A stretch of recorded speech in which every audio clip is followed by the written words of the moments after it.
Hello, artsy friends. Welcome to my Composition Notebook 2 Art Journal series, Flappin' Trust.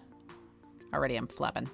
I have to use my little clippy clip there, and I am using some parchment paper to just protect the rest of my pages from paint, because I'm going to get painty today.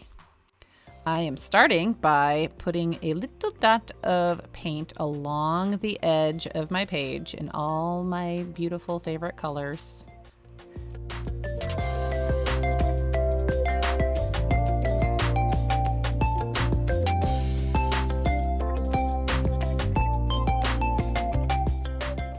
Now that I have all my paint, I'm going to smear it with this little promotional fake credit card thing. And the trick is to go slowly and then, hold on, and then wipe it off before you keep going. Because otherwise you're going to combine colors. You're going to mix the colors as you go. And sometimes you don't want to do that. Like in this case, I want to maintain my kind of stripey. Like I'm okay if they kind of bleed into each other a little bit, but I don't want them to mix. Because especially with that orange is dangerous. Sometimes it doesn't play well with others.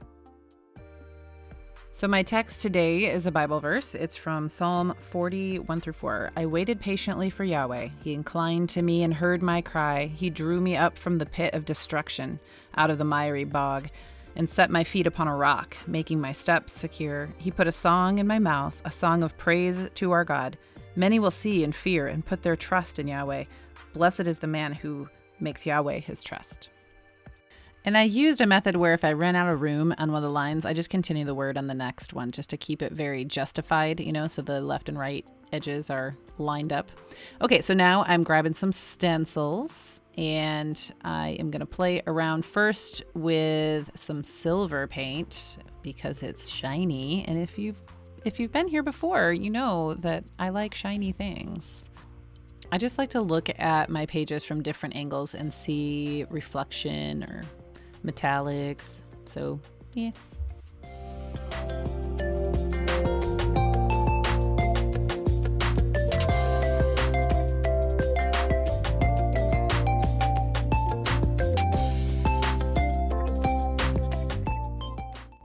Okay, now I'm deciding between these two stencils as more of like a focal point. So I've been having a lot of fun with modeling paste lately, giving my pages an embossed feel, which is a raised feel, So I'm trying to be careful not to fill in every little part of the stencil because there's parts of it that I don't want, but it's not a big deal because with modeling paste, you can just scrape it off if you get extra on your page that you don't want.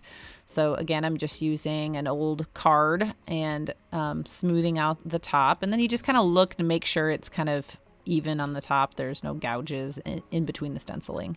So I think that turned out pretty well. So I'm just take my palette knife and kind of scrape off any extra little bits that I don't want to show. And then I go through, this is a skewer that you use to like shish kebab food. It has a pointy little edge. So then I just go and scrape again anything that doesn't belong. Now, modeling paste does take a while to dry. Even with the hairdryer, that kind of gets it started, but it's not like some paints that you can just use the hairdryer for, 2 minutes and be done and move on. So this is really a long page for me. Usually I make a page in one day. Sometimes I'll like get it mostly done and just it'll be getting too late and I'll have to finish it the next day. But I felt like I had to keep leaving this page so that elements on my page could dry. So I'm very impatient, which is funny because the first line of my verse is I waited patiently for Yahweh. I am actually very patient in general, but when I'm waiting for paint to dry, that's hard.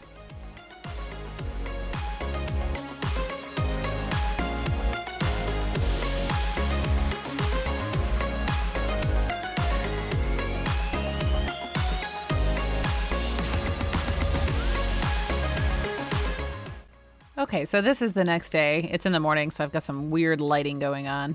But I want to create a flap. A few pages ago, I made a flap from the gutter. And now, even though I like my verse here, I kind of want it to be like hidden behind a flap. So I just cut a piece of white cardstock to the right height and then determined where I wanted to score it for the fold. And I'm using this, I don't know what it's called, but this measuring tool is awesome. It's, I think, designed more for like sewing, but it works great for measuring a lot of things. And you just use that little bone tool to score so that when you fold, it's like nice and foldy.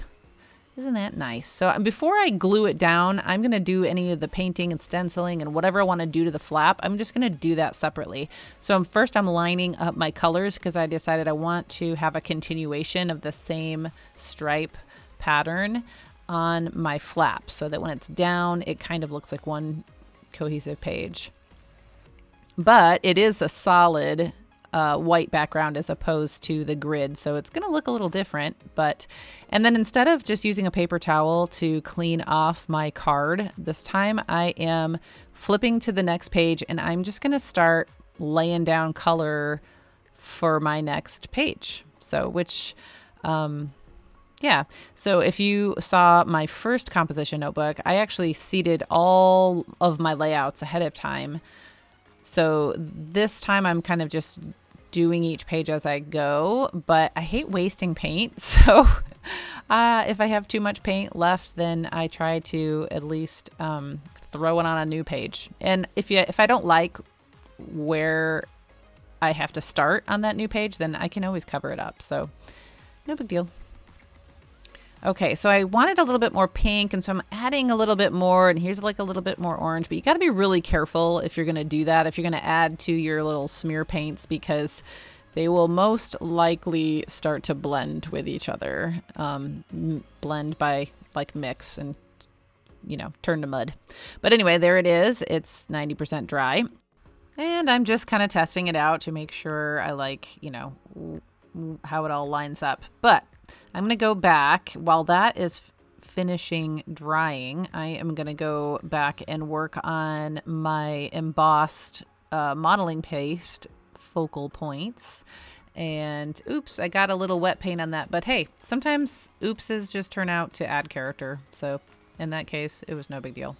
But I'm going to go ahead with my Posca marker with purple, which is not in the background, because sometimes I have a tendency to pull the colors from the background, and sometimes I kind of accidentally make my foreground disappear because it blends in with the background. So I intentionally left purple out of my stripy background so that I could use it as my foreground color. Does that make sense? I think so.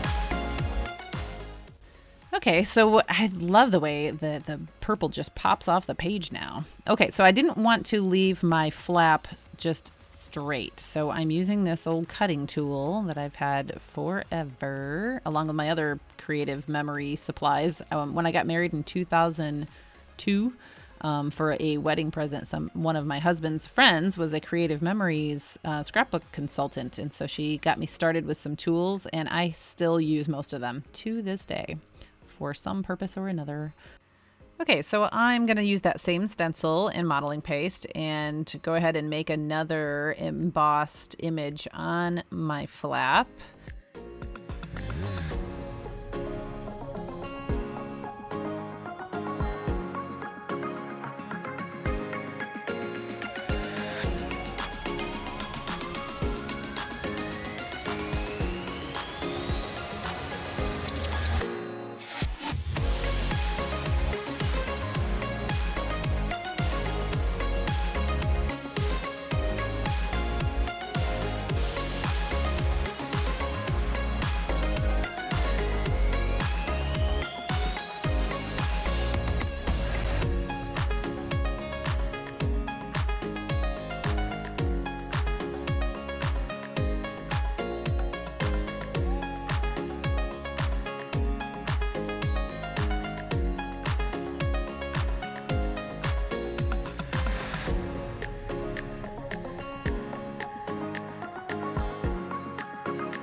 Okay, time to break out my trusty stencil again. This time I'm just going to use purple paint.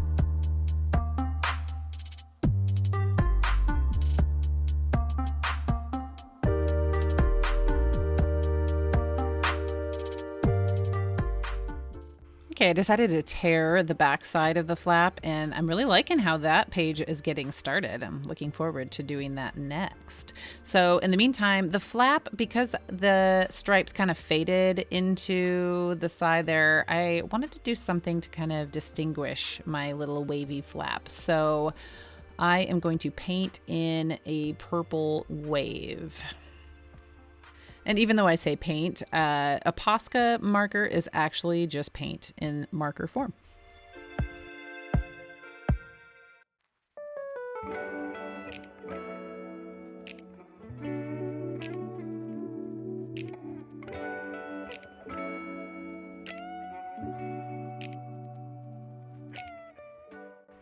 Okay, so I have a lot of ancient art supplies. Like this glue is like seriously super dried out, but I'm gonna use it anyway because I'm very frugal and I don't have any money for new products right now, so I'm just gonna use whatever I have. And I like the way that sometimes limited supplies really stretches us to just be creative. But I felt like my purple focal point stencil pretty thingamajiggers just needed a little bit more bling, right? Because you can always add a little bit of sparkle, a little glitter. And I'm also outlining my little wave here with a silver metallic marker. This is from a marker set I got off of Temu. Sorry if you're anti-Temu, but they have worked really well. And then I came back later actually, and I actually accidentally grabbed the wrong glitter. Well, not wrong, let's call it the other glitter, the one that has more purple green flecks in it. So there, I just jumped right ahead until the end. And I actually, since I did the glitter that had more color in it on the left page, I went actually over the one on the right as well. So they all have this beautiful, shimmery, colorful pop to them. So this is the space that I have to write a word or a phrase or something. So I kind of knew I wanted to tie it in with my Bible verse. And so what is a word that kind of represents that whole sentiment? And the word I chose is trust. Because actually there's some translations of the Bible that the word faith is actually translated as trust. And I love that because it's so much more relational. It's not, faith can sometimes have the connotation of just like a philosophical belief, but trust implies relationship. Like putting your trust in someone is basically like, I believe who you say you are, and I'm going to trust that you're going to do what you say you're going to do. And it's a lot more relational. And I've had a lot of situations in my life where I have just chosen to trust him through whatever I was going through. And he's always been there for me. So, and he can be there for you. If you don't already know him, you should just talk to him. You can trust him.